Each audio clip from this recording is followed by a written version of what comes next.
This is the Hidden Killers podcast with Tony Brueski. Featuring former FBI Special Agent and Chief of the Counterintelligence Behavioral Analysis Program, Robin Dreeke.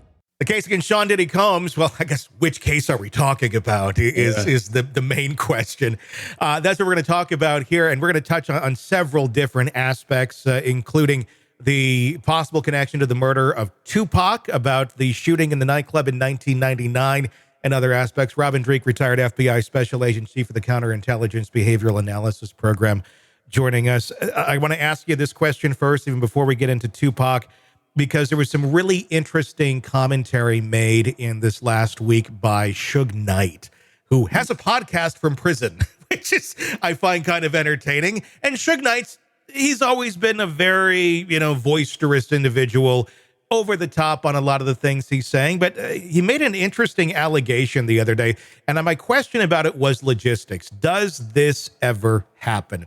He, in his conjecture, was talking about Jennifer Lopez and Ben Affleck, and they're, as far as we know, getting a divorce or separating, and he was suggesting that maybe the FBI went to Ben Affleck and showed him some video that was maybe obtained in one of the homes of Diddy from J-Lo back in the late 90s, early 2000s, that maybe implicated her in some things that he didn't want anything to do with.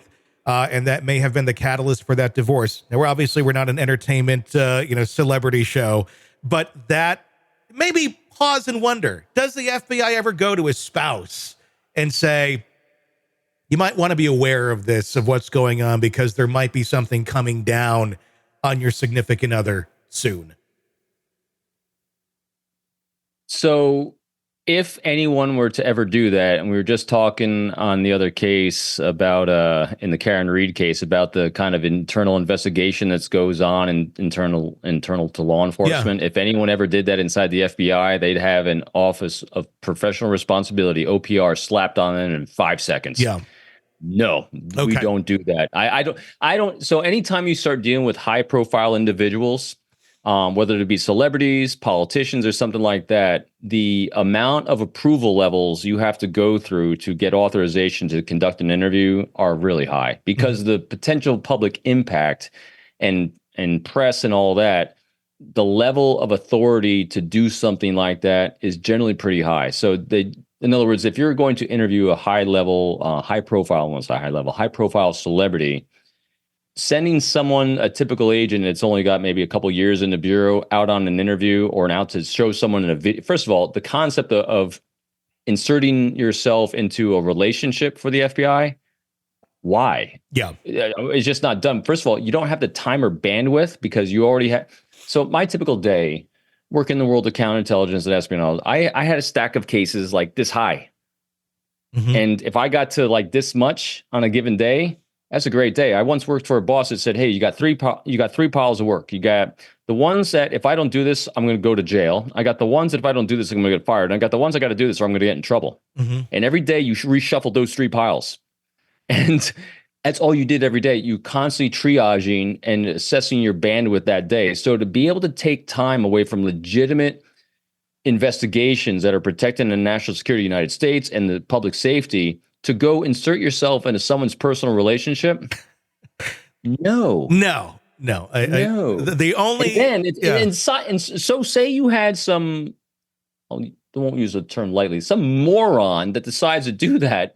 The level of authority you would need to do that would be really, really high. And then justifying that action would be, how do you justify? You wouldn't be able to justify that action. And so say then you blow all that off. I'm some rogue agent that decides to blow off policy, blow off all my investigation, do all these things, and I go do it anyway. The likelihood of one of these celebrities coming back and calling the local FBI office and diming you out is extremely high. And then you're thrown in the same situation. So the likelihood of that, exceptionally low. So Suge is full of shit. I think so. Yeah, I would guess that as well. I was just curious because I'm like, we're having the discussion on Murder in the Morning the other day, and I was like, I don't know the answer to that. My guess is probably no, but I got to ask Robin about this because I just don't know the answer to that. The investigation continuing highly improbable. on. Yeah, okay, that makes more sense. Tupac Shakur's family has now hired attorneys to investigate the allegations against Sean Diddy Combs for his 1996 murder. Of course, Dwayne Keefe D is going to be going to trial for that. But the allegations are that Diddy had a hit out, $1 million to assassinate Tupac. And that's always been a rumor for since 1996. But we're now learning through some documents, 77 times Diddy's name is mentioned in court documents from Keefe D from way back in the day. This is something that he had talked about prior to being investigated. This was prior to him being arrested and charged with anything. This was a document that was sitting there and not looked at until now. And now it's coming to light. What does that say about this case? That was there, is there some connection here? I mean, 77 times having your name mentioned in a murder for hire case seems a little bit like maybe there's something there. So a lot of smoke. Okay. And what they're saying is they're seeing if there's fire. And what's smoke? Smoke is a behavior arc, and you're seeing a pattern of accused behavior. And so what they're going to be doing in the investigation is there any data points to back up the accused behavior, and what was the trigger point that sent it over to go from threats to actual action? And so that's what the investigation is going to show. And so I mean, there's so much smoke all over the place here. I think that's the challenge for not just this aspect of the case, but every single aspect of the case. There's such a large network of people and concentric circles of protection around him.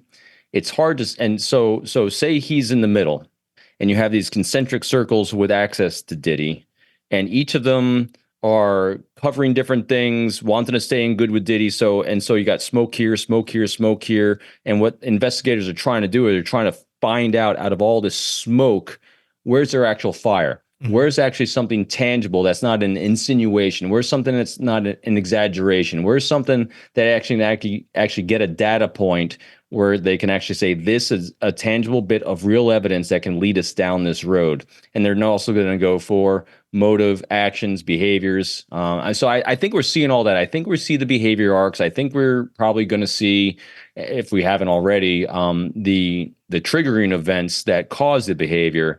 What they're really searching for is how much hard evidence do they have that can justify it all. Want more of the podcast without the ads? Then hit subscribe to the True Crime Today Premium Plus channel on Apple Podcasts. Try it now for 3 days, absolutely free. You'll get access to all of our extended advance ad-free episodes instantly. So you can binge without the break. True Crime Today Premium Plus. Search and subscribe now on Apple Podcasts.